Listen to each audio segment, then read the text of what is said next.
अच्छा जी, drafting law making procedure में draft को कैसे आपने फॉर्मुलेट करना है, उसको समझने के लिए सबसे पहले आपको ये पता होना चाहिए कि पाकिस्तान में हमारा लेजिस्लेटिव प्रोसीजर कैसे काम कर रहा है, उसके डिस्टिंक्टिव फीचर्स क्या हैं।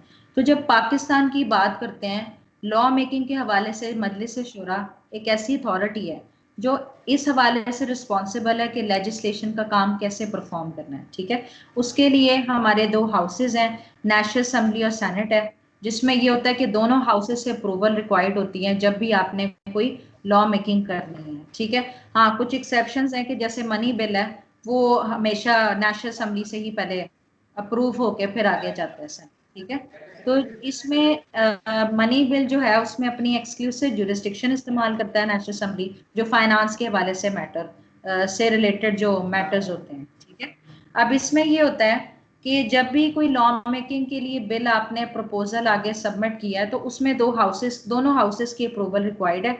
फिर लास्ट जो कंसेंट है वो प्रेसिडेंट की अप्रूवल से जब भी कोई एक्सेप्ट हो जाता है प्रपोजल, उसको वो एक्ट ऑफ पार्लियामेंट बनता है। ठीक है, अब जब पाकिस्तान में हम लेजिस्लेटिव प्रोसीजर की बात करते हैं तो ये डिफरेंट स्टेजेस से गुजरकर लॉ कंप्लीट होता है। उसके लिए आर्टिकल 70 से लेकर 77 of the constitution of Pakistan provided है, जो कि आपको ये बताता है कि जब आपने बिल को इंट्रोड्यूस करवाना है और बिल को अडॉप्ट कैसे करवाना है। ठीक है, इस हवाले से ये रूल्स प्रिस्क्राइब हैं। इसके पढ़ने के बाद ना आप लाजमी तौर पर आर्टिकल 70 से 77 तक भी देखना। ठीक है, अब नॉर्म्स और रूल्स के मुताबिक बिल को आपको प्रिपेयर करना पड़ता है ताकि आप अपने आइडिया को इंट्रोड्यूस करवा सको, या कौन सी चीज आप इंप्लीमेंट करना चाह रहे हैं उसके लिए आइडिया को एक फॉर्मेट देके आप प्रेजेंट करते हो नेशनल असेंबली के सामने या सेनेट के सामने।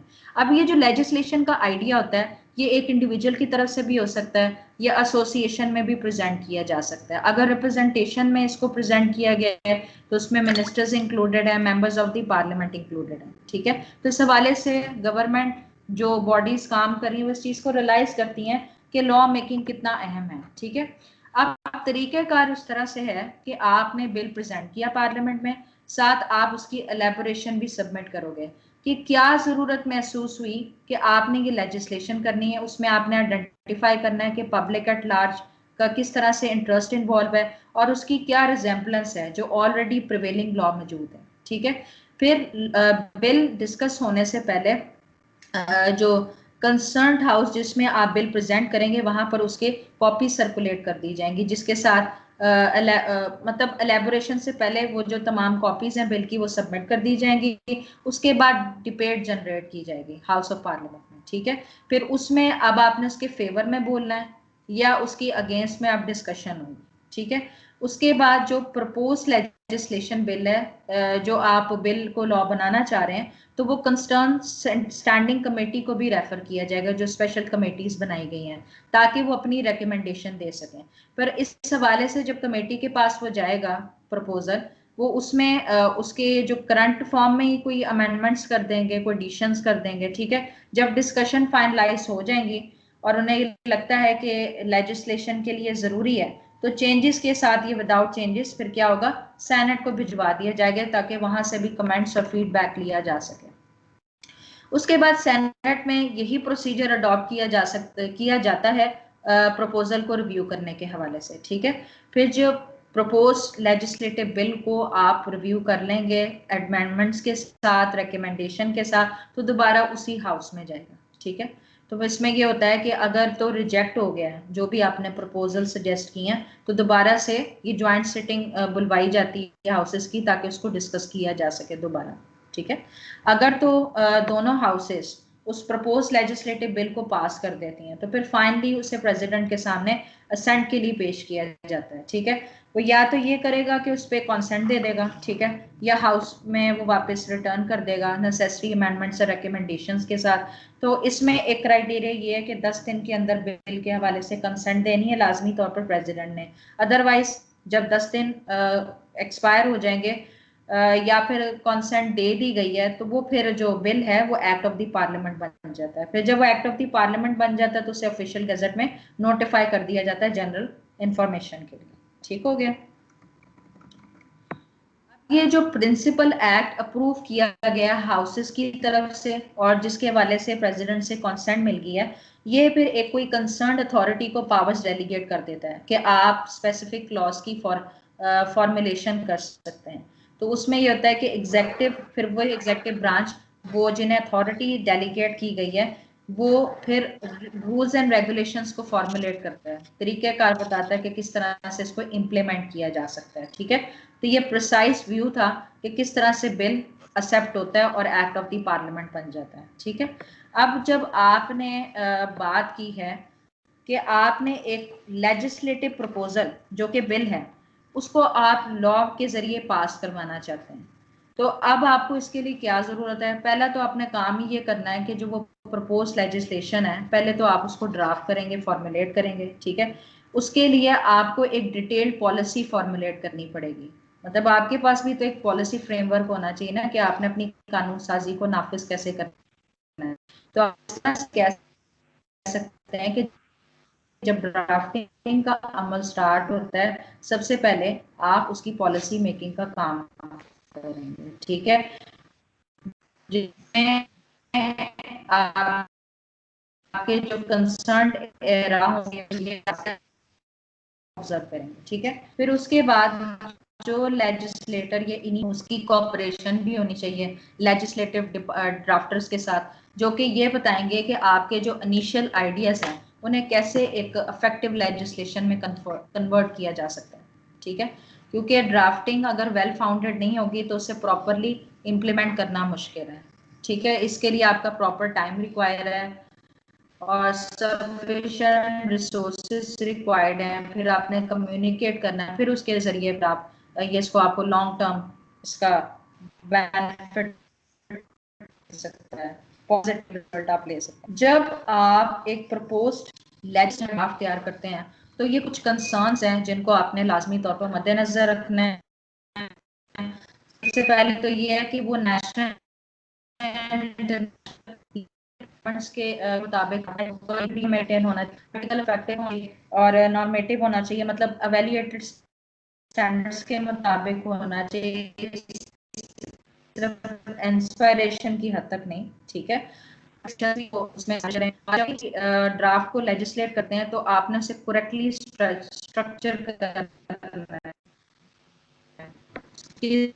स्ट्रक्चर का भी ख्याल रखना है, का आप बनाना वो भी सिलेक्ट करें, और कौन सी ऑडियंस को आप अट्रैक्ट करना होनी चाहिए, लीगली भी कैसे आपने सेंटेंसेस की स्ट्रक्चर देनी है, कौन से वर्ड्स को आपने अडॉप्ट करना है, और जो रिपील करना है अगर कोई अमेंडमेंट करनी है एग्जिस्टिंग लेजिस्लेशन में वो भी प्रिसाइज होनी चाहिए, डेफिनेशंस करेक्टली आपने यूज करनी है, और नेगेटिव फॉर्मुलेशंस को आपने अवॉइड करना है, और जेंडर न्यूट्रल का ख्याल रखना है कि कोई बायसनेस शो ना हो। ठीक है, रेफरेंसेस को आपने एक्यूरेटली ड्राफ्ट करना है, और जो लीगल ड्राफ्टिंग टर्मिनोलॉजीज हैं उसमें जो जुबानों का फ़र्क है उस लिहाज से जो टर्मिनोलॉजीज यूज़ हो सकती हैं वो भी आपने इसका ख्याल रखना है। फिर जो लीगल प्रोफेशन इस हवाले से जो लॉ मेकिंग में है वो सिर्फ लेजिस्लेटिव ड्राफ्टिंग के हवाले से इंगेज है। ठीक है, और उसमें है कि जो ड्राफ्टिंग का प्रोसीजर है वो ओपनली और पार्टिसिपेटरी होना चाहिए, मतलब सबकी कोलैबोरेशन इसमें रिक्वायर्ड है। ठीक है, तो ये पॉलिसी मेकिंग में कुछ असेंशियल फीचर्स हैं थे जो कि हमने इसमें यहाँ पर डिस्कस कर लिए हैं। उसके बाद अब ये कहा गया है कि आपने ड्राफ्टिंग जो करनी है, लेजिस्लेशन की जो ड्राफ्टिंग करनी है उसमें कंसिस्टेंसी का भी ख्याल रखना है। उस हवाले से उन्होंने कुछ यहाँ पर रूल्स दिए गए हैं। सबसे पहले तो ये है कि आपने ड्राफ्टिंग इंस्ट्रक्शंस को और क्या कॉन्टेक्स्ट में किस तरह की पॉलिसी आपने फ्रेम करनी है उसको आपने अंडरस्टैंड करना है, और क्या जनरल लॉ एप्लीकेबल है उस जो प्रपोज लेजिस्लेशन आप करना चाह रहे हैं उस हवाले से कौन सा लॉ अवेलेबल है। और तीसरा पॉइंट ये है कि किस तरह से आप जो अपने पॉलिसी ऑब्जेक्टिव्स प्रेजेंट कर रहे हैं किस तरह से ऑल्टरनेटिव वे में आप उनको अचीव कर सकते हैं, इस हवाले से भी एडवाइस प्रोवाइड करनी है। ठीक है, उसके बाद जो लेजिस्लेशन के हवाले से आपने ड्राफ्ट बनाना है, और तो उसके लिए कौन सी ड्राफ्टिंग प्रैक्टिस अवेलेबल है उसका भी आपने ख्याल रखना है। फिर ये है कि टीम वर्क के साथ आपने बार बार उसको रिव्यू करना है, फिर लास्ट में आप उसमें चेंजेस भी करेंगे, फिर आप लेजिस्लेशन को फाइनलाइज करेंगे। फिर आपने जो लफ्ज का इस्तेमाल करना है अल्फाज को, उसमें कंसिस्टेंसी होनी चाहिए। और अगर एक जैसे थ्रू आउट दी मतलब बार बार वही सेम मीनिंग दे रहा है तो ज्यादातर ये कहा जाता है कि रेपिटेशन नहीं होनी चाहिए, क्योंकि वो फॉर दी मतलब कि पूरा जो आप लॉ एक में ड्राफ्ट कर रहे हैं उस सबका मीनिंग सेम रहेगा, इसलिए दोबारा से उसे रेपिटेशन की जरूरत नहीं है। ना ही आप डिफरेंट वर्ड्स का इस्तेमाल करें कि जिससे वो डिफरेंट मीनिंग कन्वे करना शुरू हो जाए, या फिर ये है कि एक ही अल्फाज के अगर एक ही मीनिंग के कई अल्फाज इस्तेमाल कर रहे हैं तो वो भी आप अवॉइड करें। ठीक हो गया। उसके बाद हम लिमिटेशन और स्कोप की बात करते हैं ड्राफ्टिंग मैनुअल के हवाले से। इसमें ये बताया गया कि जब आप ड्राफ्ट करते हैं ना तो उसमें आप ये भी देखें कि बाजू का कॉन्फ्लिक्ट आता है कि हमने जैसे कि हम ड्राफ्टर हैं, हमने लॉ मेकिंग करनी है, फिर एक ऐसे भी लोग हैं जो जजेस हैं जिन्होंने उसको इंटरप्रिटेशन करनी है। तो आपकी कंस्ट्रक्शन सेंटेंसेस की या आपका स्ट्रक्चर ड्राफ्टिंग का इस तरह से होना चाहिए कि आप ये ऑब्जर्व करें कि इस लॉ को इंटरप्रेट करने के लिए इंटरप्रिटेशन के रूल्स कौन से अप्लाई हो सकते हैं। इस तरीके से आप उसको फिर इफेक्टिवली ड्राफ्ट भी कर सकते हैं। तो लैंग्वेज जो कंस्ट्रक्शन के इस्तेमाल होगी उसको लाजमी तौर पर आपने ख्याल रखना है ड्राफ्टिंग के लिए। अच्छा जी। उसके अलावा ड्राफ्टिंग करने के लिए मैनुअल भी प्रोवाइडेड हैं जो कि ड्राफ्टिंग की प्रैक्टिस से रिलेटेड डायरेक्शंस आपको देता है, जिसमें आप ये चीज़ें गाइडेंस सीखेंगे कि जो बिल का आपने स्ट्रक्चर बनाना है टेक्निकली या फॉर्मेट उसका किस तरह से होना चाहिए, आपकी इंटेंडेड ऑडियंस कौन सी है, आप उनको कैसे उनके ख्यालात को समझ सकते हो, ड्राफ्टिंग का स्टाइल क्या होना चाहिए, अप्रोप्रिएट वर्ड्स क्या होंगे, डेफिनेशंस की प्रॉपर अंडरस्टैंडिंग कैसे हो सकती है, टर्मिनोलॉजीज की, और रेफरेंसेस के लिए आप कौन से रूल्स इस्तेमाल कर सकते हैं। ये तमाम चीज़ें हैं इन्हीं को ये मैनुअल में ये प्रिसाइसली लिख लिया गया कि जो ड्राफ्टिंग मैनुअल्स प्रोवाइड किए जाते हैं ना उसमें ये चीज़ें होती हैं। एक तो फॉर्मेट्स लेजिस्लेटिव इंस्ट्रूमेंट के, उनके ड्राफ्टिंग की स्टाइल क्या होगी, क्या अप्रोप्रिएट लैंग्वेज यूज़ होगी, वर्ड्स का इस्तेमाल कैसे होगा, और कहाँ पर आपने कैपिटलाइजेशन के रूल्स को अडॉप्ट करना है, पंक्चुएशंस कैसे देनी है, और रेफरेंसिंग के कौन से रूल्स प्रोवाइडेड हैं। ठीक है। उसके बाद हम फॉर्मेट देखने लगे हैं लेजिस्लेटिव इंस्ट्रूमेंट में कि उनका फॉर्मेट कैसे होता है। नॉर्मली ये होता है कि पाकिस्तान की लेजिस्लेशन में दो बेसिक फॉर्मेट्स हैं, एक एक्ट्स के वाले से जो कि आप पहले भी पढ़ चुके हैं कि पार्लियामेंट में एक प्रोसीजर के तहत एक बिल लॉ बन जाता है। ठीक है। ऑर्डिनेंसेस की बात करें तो वो प्रेसिडेंशियल ऑर्डर होता है। सही है। तो इसमें जो लेजिस्लेटिव इंस्ट्रूमेंट्स हैं उसमें एक और क्वेश्चन आपका आता है, बिल पे भी आ सकता है आपको। तो बिल क्या होता है? बिल का मतलब यह है कि एक डिस्टिंक्ट फॉर्मेट में आपने एक लेजिस्लेटिव प्रपोजल को प्रेजेंट करना है। ठीक है। तो आप जो बिल आप प्रेजेंट करेंगे वो डिफरेंट क्राइटेरिया कैटेगरी से रिलेटेड होंगे। कभी आप पब्लिक एट लार्ज को अगर इन्वॉल्व कर रहे हैं, उनके हवाले से लॉ मेकिंग कर रहे हैं, तो वो पब्लिक लॉज कहलाएंगे। और जो किसी स्पेसिफिक किसी एंटिटी के हवाले से हैं तो वो या तो प्राइवेट कहलाएंगे या स्पेशल लॉज कहलाएंगे। ठीक है। तो इसमें एक ये रूल यहाँ पर बताया गया है कि कोशिश करें कि एक सिंगल बिल का ड्राफ्ट मत बनाएं जिसमें आपने पब्लिक लॉज भी इंक्लूड कर दिए, प्राइवेट लॉज भी कर दिए, क्योंकि फिर उसमें बाज़ात ये होता है कि डिफिकल्टी होती है ये समझने में कि कौन सी प्रोविजंस है जो कि जनरल एप्लीकेशन रखती हैं और कौन सी प्रोविजंस हैं जो कि स्पेसिफिक एप्लीकेशन रखती हैं। लेकिन जहाँ पर इनका कंबाइन करना ज़रूरी होगा तो यूनिवर्सल प्रैक्टिस ये है कि आप उसको पब्लिक लॉज का नाम देंगे। ठीक हो गया। इसी हवाले से जनरली दो तरह के बिल्स होते हैं, एक तो या तो प्राइवेट मेंबर बिल होगा या एक गवर्नमेंट बिल होगा। ठीक है। मतलब एक प्राइवेट मेंबर भी स्पॉन्सर कर सकता है या मिनिस्टर में से भी स्पॉन्सर हो सकता है। जब प्राइवेट मेंबर बिल की बात करते हैं ना तो पार्लियामेंट में से कोई भी मेंबर उस बिल को इंट्रोड्यूस कर सकता है। उसके लिए क्या करेगा, 10 दिन का पहले नोटिस देगा, अपनी इंटेंशन उसमें नोटिफाई करेगा कि किस पर्पस के लिए बुलाया जा रहा है। ठीक है। इस हवाले से जो नेशनल असेंबली सेक्रेटेरिएट है आपको असिस्टेंस प्रोवाइड कर सकती है ताकि टेक्निकल ग्राउंड से पहले ही बिल रिजेक्ट ना हो जाए। ठीक है। उसके बाद अगर गवर्नमेंट बिल है तो वो मिनिस्टर की तरफ से इंट्रोड्यूस किया जाएगा। अब कंटेंट्स के लिहाज से उसकी नेचर स्कोप क्या है, ये बिल की कैटेगरीज दे दी गई हैं। ओरिजिनल बिल्स जिसमें पहली दफ़ा आपकी कोई न्यू आइडिया प्रपोज करते हैं। अमेंडिंग बिल्स जिसके ज़रिए ऑलरेडी एग्जिस्टिंग एक्ट्स में आप कोई रिवीजन चाह रहे हैं, मॉडिफिकेशन चाह रहे हैं, अमेंडमेंट करना चाह रहे हैं। कंसोलिडेशन, जिसमें यह कि उस पर्टिकुलर सब्जेक्ट से रिलेटेड जितने भी लॉज हैं आप उनको यकजा करना चाह रहे हैं। एक्सपायरिंग लॉज कंटिन्यूस बिल्स के जरिए होता है कि एक्सपायरिंग एक्ट को जब आप कंटिन्यू रखना चाह रहे हैं उसका बिल पास किया जाता है। Bills to replace ordinances, constitution amendment bills and money financial bills, ये और इसकी कैटेगरीज हैं। ठीक है, अब हम ये पढ़ने लगे हैं कि जब मैंने एक बिल बनाना है तो उसमें उसके कौन कौन से पार्ट्स होंगे। ठीक है, तो जब आपको क्वेश्चन आता है कि बिल है क्या और बिल के कंटेंट्स क्या हैं, टाइप्स तो हम डिस्कस कर ही चुके हैं, अब हम उसके एलिमेंट्स की बात करने लगे हैं। सबसे पहले उसका जो पहला पार्ट है वो है टाइटल।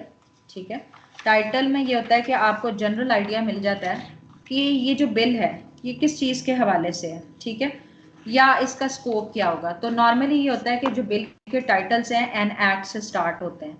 अब इसके कुछ कैरेक्टरिस्टिक हैं जिनको कंसिडर करने की ज़रूरत है जब आप टाइटल फ्रेम करते हैं। सबसे पहले तो बात ये कि जो टाइटल आपने बनाना है ना वो शॉर्ट होना चाहिए लेकिन डिस्क्रिप्टिव भी होना चाहिए। ठीक है, एग्जॉस्टिव इंडेक्स में मत जाएं कि बहुत ही डिटेल आपने गुफ्तगू कर दी है, और ना ही आपने जो अल्फाज इस्तेमाल किए हैं उसमें वेग नहीं होना चाहिए, क्लैरिटी होनी चाहिए। ठीक है, उसके बाद ये कि आप ऑब्जेक्टिव मैनर जो है बिल आप किस चीज़ के हवाले से बना रहे हैं तो वो आपके टाइटल में मेंशन होना चाहिए। इन्फ्लेमेटरी बाइस लैंग्वेज आपने इस्तेमाल नहीं करनी जिससे कोई हो सकता है कि कोई कम्युनिटी का मेंबर प्रोवोक होता हो, उस तरह के आपने इस्तेमाल नहीं करने। ठीक है, उसके बाद जो बिल का टाइटल है जब तक कि फाइनलाइज नहीं होता तो फिर ये होता है कि आप उसको बार बार आप उसको चेक करेंगे कि कोई ऐसा तो नहीं कोई टाइटल यूज हो रहा है जिसकी वजह से मिसलेड हो रहे हैं, इनकरेक्ट यूज कर लिए गए। तो जब भी आप रीड्राफ्टिंग अमेंडमेंट करेंगे तो उसको भी आप उसके मुताबिक फिर टाइटल के अंदर चेंज लाएंगे। ठीक है, ये एग्जांपल दी गई है कि इस तरह से टाइटल लिखा जाता है, तो ये आप इसकी एग्जांपल्स देख लीजिएगा। उसके बाद प्रियम्बल की बात करते हैं। टाइटल के एडिशन में प्रियम्बल आपको ये बताता है कि क्या मकसद है जो कि आप अचीव करना चाहते हैं। ठीक है, उसमें आप स्पेसिफिकेशन दे देते हैं। तो उसमें फिर जो कि फाइनल अप्रूवल से पहले आप एक अपना मैंडेट, एक मोटिव बयान करते हैं कि अगर ये लॉ मेकिंग करनी है तो इसके पीछे क्या इंटेंशन क्या है। ठीक है, तो जस्ट ये पर्पस को डिफाइन करता है, ये नहीं करता कि इसकी ये देखें कि पहले ही देखना शुरू हो जाए कि स्कोप बनता है कि नहीं, वैलिडिटी इसकी बनती कि नहीं, तो जस्ट ये एक पर्पस की हद तक है। ये भी इसकी एग्जांपल यहाँ पर दी गई है। उसके बाद टेबल ऑफ कंटेंट्स प्रोवाइड किया गया है जो कि एक रैपिड मीन्स है जिससे आपको ये पता चल जाता है कि इस एक्ट में प्रोविजन कहाँ पर अवेलेबल होगी। ठीक है, लेकिन ये जनरल इंडेक्स वाला नहीं होता टेबल ऑफ कंटेंट्स। उसके बाद जो सेक्शंस हैं उसमें डिफरेंट प्रोपोजिशंस डिस्कस होंगी तो उसी लिहाज से उसके सेक्शंस बना दिए जाएंगे, सब सेक्शंस बना दिए जाते हैं, सब डिवाइड कर दिए जाते हैं, और सब डिवीजन जब सेक्शन की जाती हैं उन्हें ब्रैकेट्स में नंबर दे दिया जाता है। ठीक है, तो जब कॉन्स्टिट्यूशनल इंस्ट्रूमेंट है तो उसमें आप सेक्शन की जगह आर्टिकल कहेंगे। ठीक है, और ये जो डिवीजन की जाती है स्टैट्यूट के, ये कन्वीनियंस के लिए की जाती है ताकि चीज़ को समझा जा सके। उसके बाद जो फर्दर आप एक्ट की डिवीजन करेंगे तो उसको हम पार्ट्स कहेंगे।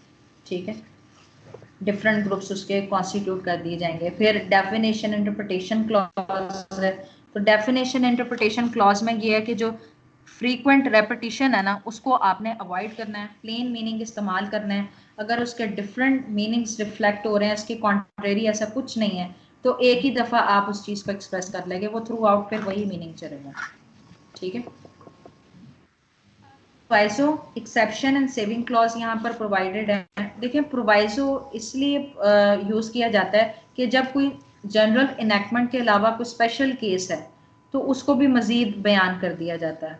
एक्सेप्शन में ये होता है कि जो पर्टिकुलर केस की एप्लीकेशन है ना सिर्फ उसी हद तक महदूद रखने के लिए एक्सेप्शन दे दिया जाता है जहां पर जनरल एनेक्टमेंट की एप्लीकेशन नहीं होगी। और जो सेविंग क्लॉज होता है वो ये होता है कि ऑलरेडी कोई एग्जिस्टिंग राइट है या कोई रेमेडी है उसको डिस्ट्रक्ट होने से बचाता है। ठीक है, तो इसमें आपने फर्दर मुझे काम करके देना है। प्रोवाइजो पे आप काम करेंगी, सेविंग क्लॉज पे काम करेंगी, अगर कोई लॉ की प्रोविजन है तो वो भी आपने डिस्कस करनी है। ये इस पे अलहदा से भी क्वेश्चन आ सकता है प्रोवाइजो एंड सेविंग क्लॉज पे। ठीक है, फिर उसके बाद ये होता है कि स्टैट्यूट के साथ स्केड्यूल एनेक्स होते हैं जो कि एक्ट का हिस्सा ही समझा जाता है। उसके साथ मिला के पढ़ा जाता है। तो ये ज्यादातर ये होता है कि इन्हें as a treaty, convention, as a rules इनको पढ़ा जाता है, साथ स्केड्यूल के साथ अपेंडेड फॉर्म्स होते हैं जो कि इम्प्लाइडली सर्कमस्टांसिस के हिसाब से उन्हें यूज किया जाता है।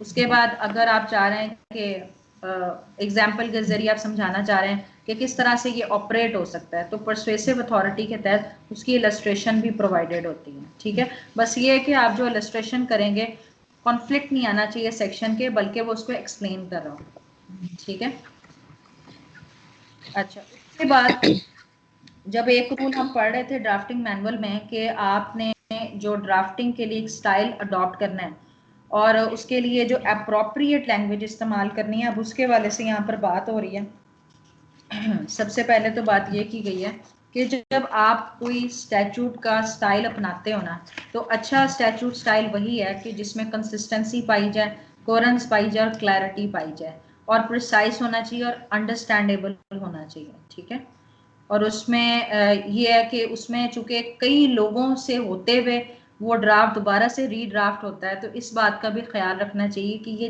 3 चीज़ें उसमें पाई जाएं। फिर ये है कि ऑडियंस के लिहाज से जब आप कोई बिल बनाते हैं तो हर बिल हर बंदे के लिए नहीं होता, बल्कि स्पेसिफिक भी ड्राफ्टिंग होती है। तो नॉर्मली हम यही प्रिज्यूम करते हैं कि जब लॉ का ड्राफ्ट बनता है ना, तो आपका इशारा जनरल पब्लिक की तरफ है। ठीक है, या फिर आपको स्पेसिफिक उस तरह से वर्ड्स अडॉप्ट करने पड़ते हैं जिससे ये पता चलता है कि कौन सी ऑडियंस आपने मुराद ली है। ठीक है, उसके बाद क्लैरिटी होनी चाहिए जब ड्राफ्टिंग आपने करनी है, कंसाइंस भी करना है, लेकिन ये नहीं कि ब्रेविटी के चक्कर में आप बिल्कुल क्लैरिटी को ही भूल जाएं। प्लेन वर्ड्स इस्तेमाल करें, कॉम्प्लेक्स वर्ड्स इस्तेमाल ना करें। अगर कॉम्प्लेक्स कंपाउंड सेंटेंस भी है तो उसके लिए सिंपल वर्डिंग होना जरूरी है। ठीक है, तो अगर एक वर्ड मीनिंग दे रहा है तो ये नहीं कि बार बार आप उस वर्ड्स की रेपिटेशन कर रहे हैं जिससे ओवर ड्राफ्टिंग का इम्पैक्ट है, ये वेगनेस है, इसको भी आपने अवॉइड करना है। फिर जैसे कि ऊपर के हिसाब से हमने पहली बात कर ली, वेगनेस नहीं होनी चाहिए, क्लैरिटी होनी चाहिए। ऐसे वर्ड्स का इस्तेमाल ना करें जो कि अंडरस्टैंडेबल ना हो। ठीक है, क्योंकि बाजुकात इसी वजह से लॉ इनवैलिड होते हैं जब उसमें कोई वेगनेस पाई जाती, क्लैरिटी ना हो। ड्राफ्टिंग भी आपने नहीं करनी। ठीक है, कि अल्फाजों से भरमार हो, प्रिसाइज भी हो। प्रिसाइज भी करते हैं तो उसमें वो भी आप अवॉइड करें कि लूप होल्स नहीं होने चाहिए। ये भी एज एग्जांपल आप देखें कि जनरल इंजरी में उसने क्या मुराद लिया। फिर उसने ये बताया कि अगर आप कट का इस्तेमाल करते हैं तो उसमें तो चॉप, सॉ एंड सेवर सारे आ रहे हैं, तो ये तो अननेसेसरी है ना कि पूरी आप उसमें लिस्ट भी और प्रोवाइड कर दें जो कि इम्प्लाइडली उसके अंदर इंक्लूडेड समझी जाती हैं। ठीक है, फिर कंसिस्टेंसी भी होनी चाहिए।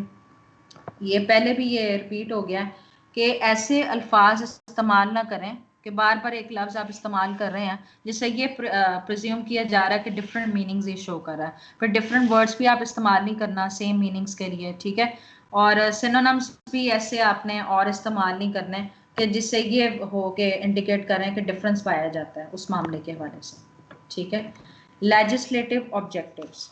लेजिस्लेटिव ऑब्जेक्टिव्स में बस यही बात इंपॉर्टेंट है कि जब स्टैट्यूटरी एक्सप्रेशन को आप फॉर्मुलेट करते हैं तो जो स्ट्रिक्ट पैटर्न है उसको लाजमी तौर पर आपने अडॉप्ट करना है। ठीक है, उसकी कंप्लायंस ज़रूरी है। सही है, इसको ना यहाँ तक रखते हैं, आगे मैंने इसको पढ़ना है अभी।